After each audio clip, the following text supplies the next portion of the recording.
Hey, I'm Geeky Pastimes and it is the 23rd of November and I'm here in this video to bring you the latest Call of Duty news. There's going to be no leaks, no spoilers, just news. If you like the video, don't forget to like and subscribe.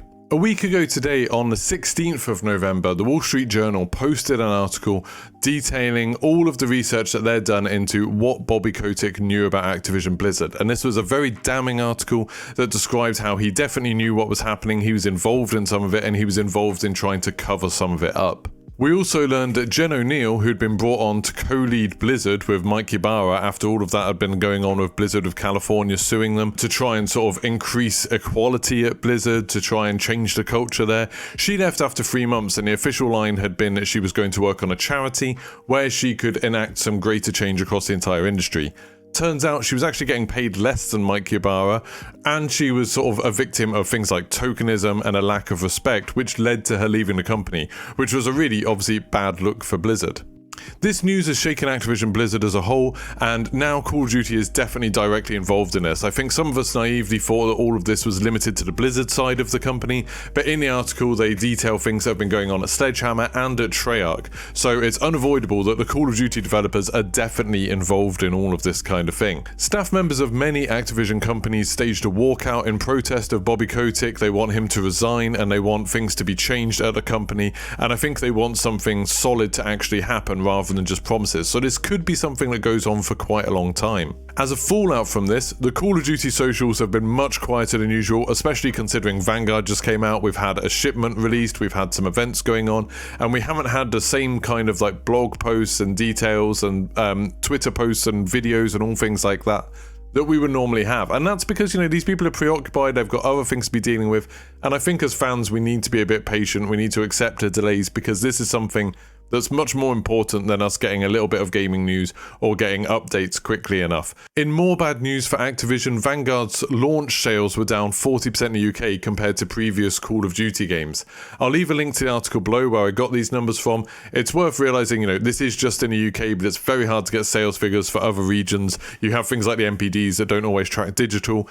It's very hard to get a decent sense of sales figures, but this seems to track both retail and digital, and 40% is a massive drop. It is worth saying that this still makes it the second best launch of the year for any video game, behind FIFA 22. Call of Duty outsells basically everything else all of the time. There's games like FIFA and Madden and NBA that do incredibly well every year. So they're in a different league to most other titles. So this isn't like the end of Call of Duty. This isn't something where it's like, oh, Call of Duty's dead. But it is something that's probably going to be worrying people at Activision Blizzard. It's worth thinking about some of the possible causes for this, like why might they have had much lower sales than previous years? I think one possible answer, although I don't think it's very likely, is the negative reaction to zombies. That obviously Vanguard has 3 modes essentially, it has campaign, multiplayer and zombies, and the people who would normally buy it for zombies have probably been put off by some of the big zombies YouTubers, so people like Syndicate, people like Mr. Waffles, talking about the fact that they didn't like the game, that they didn't enjoy the game and they're looking for something else to do. That definitely could have been a factor in it. I personally think the most likely thing is it's all down to Warzone, and anecdotally this is what I've heard from a lot of my friends who haven't picked up Vanguard, is that they found themselves last year buying Black Ops Cold War, then just playing Warzone all year, and they didn't really engage with the Black Ops Cold War multiplayer or the campaign or zombies or anything like that, or Fireteam or Outbreak, and so they just thought, what's the point of me buying this game every year when I'm just going to play the free-to-play thing? Especially when everyone knows that there's a new Warzone map coming out, there's a big Warzone update coming for free.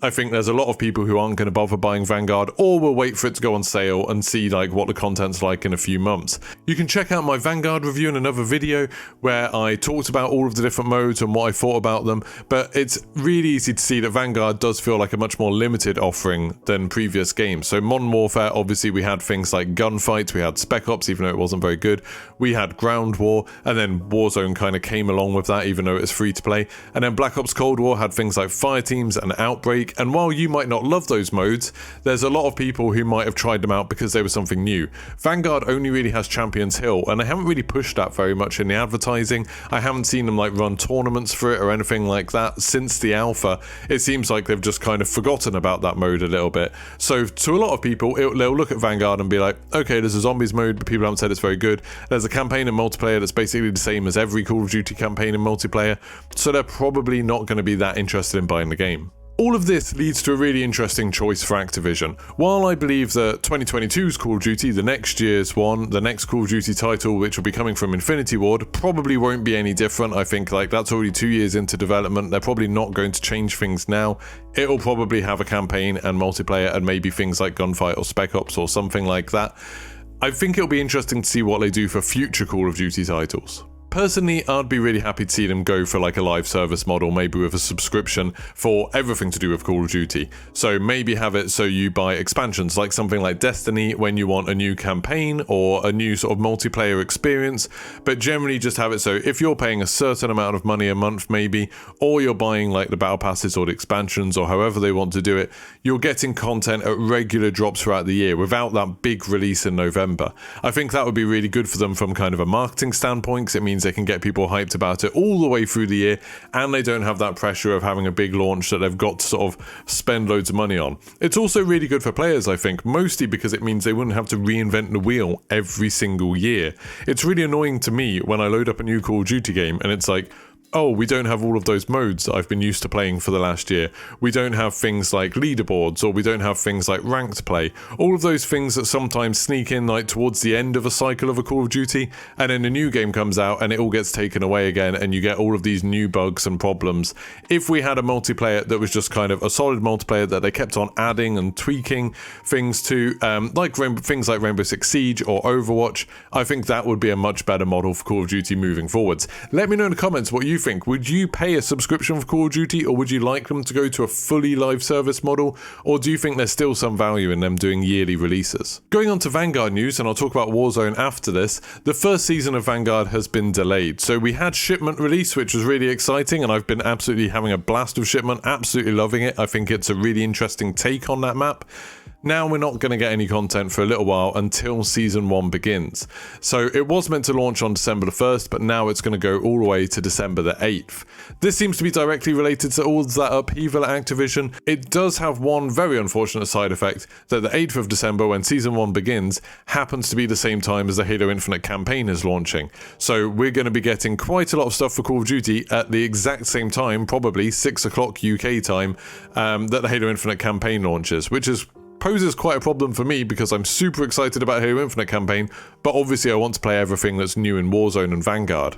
So moving over to Warzone, between now and the launch of the new Caldera map, which is now going to be on the 8th for early access, people who own Vanguard are going to be able to play the new Warzone map on the 8th, and then the 9th for everyone else. There's likely to be another couple of pieces of content coming because these are things that they've already announced. I don't think they'll add anything on top of this. So we already have Operation Flashback, which launched last week. That's a limited time mode. I made a video about that on the channel, so you can check that out. And basically it's a strange kind of mashup mode where you get lots of different events happening from previous events in Warzone. So you get things like the satellites dropping down, or something to do in the Nakatomi Plaza where you're doing the C4 on the roof, or you'll get things like Juggernaut drops or redacted weapons drops. Lots and lots of different things happening across the map. If you take part in it, you get an emblem. If you manage to win a match on it, you get a calling card. It's pretty fun, but it is just a limited time mode. It's not like a proper event. There's not really a story to it. There's not really anything happening in it. Raven have confirmed to me that Secrets of the Pacific is still coming tomorrow on November 24th. So it's going to be coming, I assume, at 6 PM UK time, like all the other things. This isn't an event as such. This is much more of kind of one of those sets of challenges like we've had before for the Halloween events, where you get a set of challenges to do in Warzone, and there'll probably be another set of challenges to do in Vanguard. And if you complete those, you get things like calling cards or emblems, or sometimes you might even get blueprints and stuff like that for them.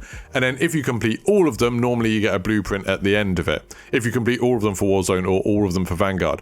We don't know what those challenges are as of now, but I assume all of this will go live at 6 PM tomorrow. So I'll be streaming that for sure and trying to complete all of those challenges in Warzone. So make sure you check me out, twitch.tv/geekypastimes. They've also said that there's going to be some intel to do with the Pacific map. I'm not quite sure how they're going to do that, whether that'll be voice lines or whether there'll be things on the menu. It'll be really interesting to see how they're going to get that intel across. Or it could even just be that sort of like some of the calling cards and stuff like that have hints about maybe locations and things like that on the new Warzone map. We'll see. Then finally, the last Hours of Verdansk event was originally planned to be on the 30th of November, but with the delay, I was told that this was pushed back to the 6th of November.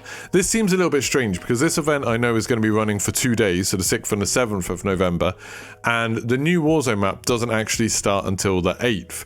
Now, originally I think we'd been told it was going to be running on the 30th of November and on to the 1st of December, with people who had early access to the new map on the 1st of December, so they could go straight from that event into the new map, because then Verdansk is going away completely, and then people who didn't have early access would only have access to Rebirth for that day for the 1st of December, moving on. This now sounds like either this event's going to run for 3 days instead of 2 days, or there's going to be a day gap where everyone only has access to Rebirth, and then the Pacific map will come out the day after. We don't really know what's going to happen in this event. I assume there'll be explosions and things will get destroyed. It's a bit weird because obviously we've seen Verdansk in the future, so we know a lot of the buildings survive, so they're definitely not going to destroy the entire map, but I wouldn't be surprised to see maybe Array come down, or even some of the stuff at Summit, because those are the areas of the map that we know change a huge amount. So maybe something will happen there. Maybe something with the mines, because the mines seem to wrap around from kind of salt mines all the way around to the kind of old mines in the northwest of the map. That's kind of the area of the map that changed the most, so maybe something's going to happen in the mines with that. I really hope so. That would be pretty cool.